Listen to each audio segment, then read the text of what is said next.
Identifying a fake Rolex can be tricky. You know, as a person who has been dealing with these things for years, when it doesn't say Swiss, you know something's wrong. John Buckley is a veteran watch dealer who buys, sells, and repairs used Rolexes. And they're sometimes worth hundreds of thousands of dollars. It's just perfectly done. These days, used watches can sell for up to 3 times their retail price. The market is estimated to be worth $20 billion, and it's growing fast. It's like everybody started buying watches. Because they're a good way to store money. Between 2011 and 2021, Rolex has outperformed the stock market, real estate, and gold. But even experienced sellers like John have to be careful. For one, there are counterfeits. U.S. Customs showed us how it seizes up to 150,000 fake watches per year. Rolex watches, inside in just plain old bubble wrap. And Rolex would never put their watches in little Ziploc bags. But spotting a fake isn't always as obvious. If dealers like John get stuck with a counterfeit, the effects can be disastrous.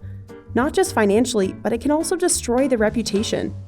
New young bucks that come into the business, they get caught out there real fast. And your reputation is burned when you can't make good on a sale.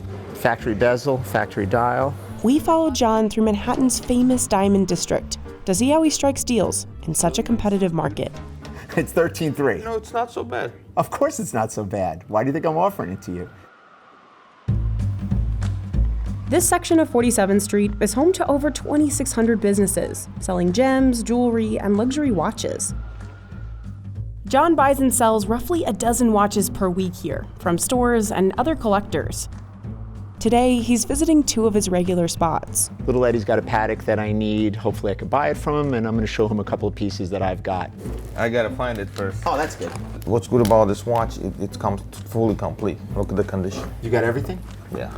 John already has a customer lined up for this rare Patek Philippe. I really like this watch for What's myself. the date on the papers? I'm curious. Not that it matters. He's hoping to get it for under $40,000. Listen, I know it's a nice watch. I'm not here to beat you up. You know I need it. 36,000? I thought I was pretty good at 35. 37,000, that's my final price.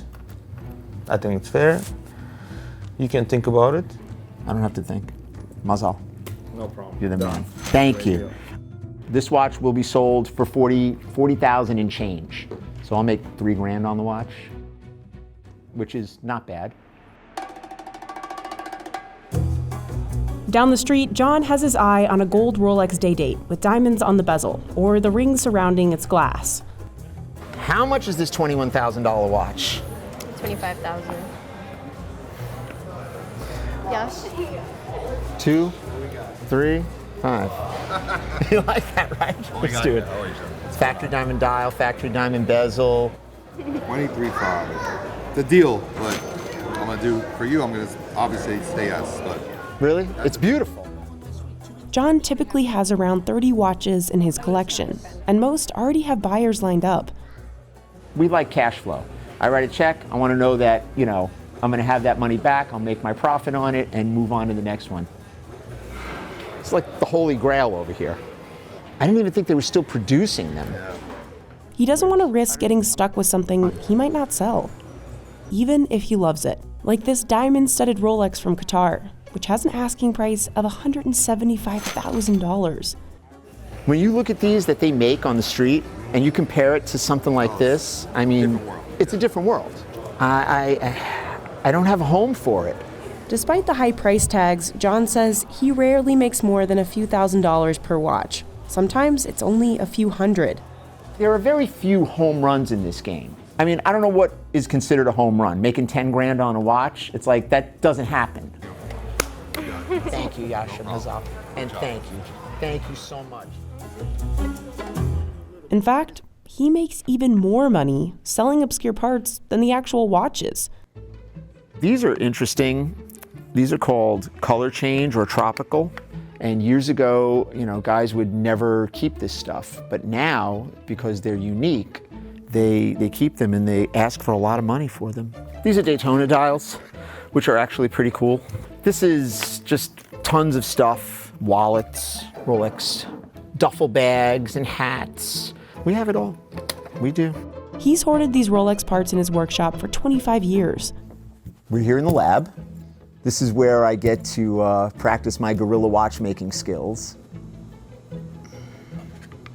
You have to have a very specific part for a very specific watch in order for it to command a very high price. John has seen demand for Rolex parts and watches skyrocket after 2017. That's when a Rolex Daytona worn by the actor Paul Newman broke a record, selling for $15.5 million plus fees. Selling officially at $15,500,000. Thank you for your patience, Natalie. It is history now. $15,500,000. What happened after that was this big bull run, and I hate to use stock terminology, but that's what it was. It's like everybody started buying watches. In 2021, Rolex retail sales were estimated to be higher than the next 5 brands combined. So why are they in such high demand? First off, their reputation for quality. They're made by hand with materials like 18-karat gold, platinum, and stainless steel. And there aren't many new ones entering the market. Brands like Patek Philippe and Audemars Piguet each make fewer than 100,000 watches per year. Rolex makes an estimated 1 million annually. And that's still not enough to keep up with demand.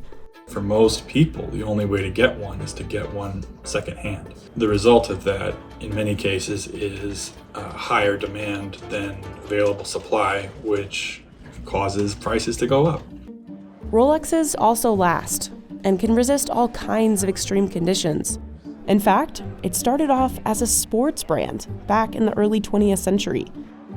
They began making highly functional timepieces designed to go underwater, top of mountains, and on jet planes. And these were professional grade timepieces for people that needed accurate measurement. These were not collectible watches back in the day, okay? You look at some of these, watches that are 6- and 7-figure watches, they sold for maybe $100 at a military PX or something like that. Edmund Hillary, one of the first to summit Everest, wore a Rolex Oyster Perpetual during his expedition in 1953. In the 60s, Rolex began sponsoring tennis matches, auto races, and a number of high-end luxury events. Rolexes also started showing up a lot more on movie screens. Actor Sean Connery wore one as James Bond. Marlon Brando wore one too. By the 1980s, Rolexes were sought-after collectibles. Today, a Rolex Daytona model is so popular, it's almost impossible to get on a waiting list. I'm still on a waiting list since 1996, just to give you an idea. But buyers are willing to spend a lot to skip the line, which is why used Rolexes can sell for 2 to 3 times their retail cost. And as demand soars, watch dealers like John have to be even warier of the biggest trap of the trade: counterfeits. Customs Officer Steve Nethersall showed us how they sniff out and seize counterfeit watches at JFK Airport. Before a package ever lands in the US, CBP gathers intelligence on the sender, container, and aircraft. He'll start by looking at the box. Well, I'm looking because I don't have my glasses on, so I'm cheating. The first, when it comes in, is the country of origin. Louis Vuitton, they're coming from France. The watch is coming from Switzerland. When it's coming from China, bing, that's your #1 red flag. Rolex would never put their watches in little Ziploc bags. They don't put these inside it, the silica gel. Rolex does not send to individuals in the United States. They only send to their retail stores. More than 90% of all the goods that we receive that are counterfeit are from China. Sometimes by the naked eye you can't tell, but sometimes it's that bad you can. But you look and you can see the scratches and how it's not machined properly to a nice finish. So when Steve finds a counterfeit good, he seizes it. Then he figures out the item's MSRP, using the brand's website and CBP's internal database. This one here would be about $11,000. That's the MSRP, what the manufacturer would be losing had this been genuine. These are generally on the internet for about $200. Back in his workshop, John is figuring out whether this Rolex is counterfeit. After 25 years in the industry, he usually knows what to look for. I'm looking at the color of the case. This piece is not the same color as this piece. This is 18 karat gold. We always have to check, because I can't take a chance on paying for it, number one, or selling it to someone else if I'm not sure. One of the most reliable ways to test gold Rolex parts is a scratch test on a black stone made of quartz. Then he adds a few drops of nitric acid, which dissolves any material that isn't gold. And there you go. Wow. The acid did not dissolve the gold. Over here, the acid dissolved the gold. It is not authentic. But most of the time, he can spot a fake with the naked eye. We could usually spot these just based on the symmetry of the case. They don't have that nice Rolex slope. The other, obvious thing that you look at, if you look at the amount of space between the face and the glass, you will see that it is very high. It's probably got an extra 1.5 millimeters. John also has his son James help with fraud detection.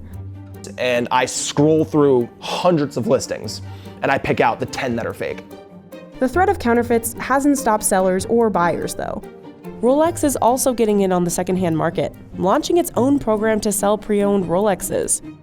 Younger generations are fueling this new demand surge, and they're finding out about these old watches on TikTok. I saw this watch. It's a 36mm white gold with a factory diamond dial. Can you pull it out for me? John's son and his friend Tyler Mikorski have helped him build a huge social media following. Buckley's with us today. Let's get it. The bread and butter is the negotiations. People like to see them, so we want to give people what they want. But our other thing that we really do well is more so education content. Today, we're going to show you how to change the battery on quartz watch. John teaches audiences the same lessons on TikTok he showed Tyler when he was still a kid. The first time I ever sold a watch for Buckley, I was 8 years old, and it was a rubber swatch. Remember those? The rubber swatch watches. And he says, I need $5 on each one. Go sell them wherever, school, wherever, and keep whatever's left after the 5. As far as the whole hustle and the whole grind, I got that Wimbledon for you if you want it. I actually enjoy the going out there and trying to make money aspect of this business. 15-2. Thank you. Despite all these new players, John isn't worried about the competition. You go by these guys who fancy themselves, watch specialists, and they've been doing this for a year or two. Everybody's a specialist or an expert, okay? Listen, I'm a friggin' expert. I've been dealing with this stuff hand to hand. I've got the junk to prove it. Mikorski really left a cup of coffee down here? Did he really do that? That's just rude. That is just so rude.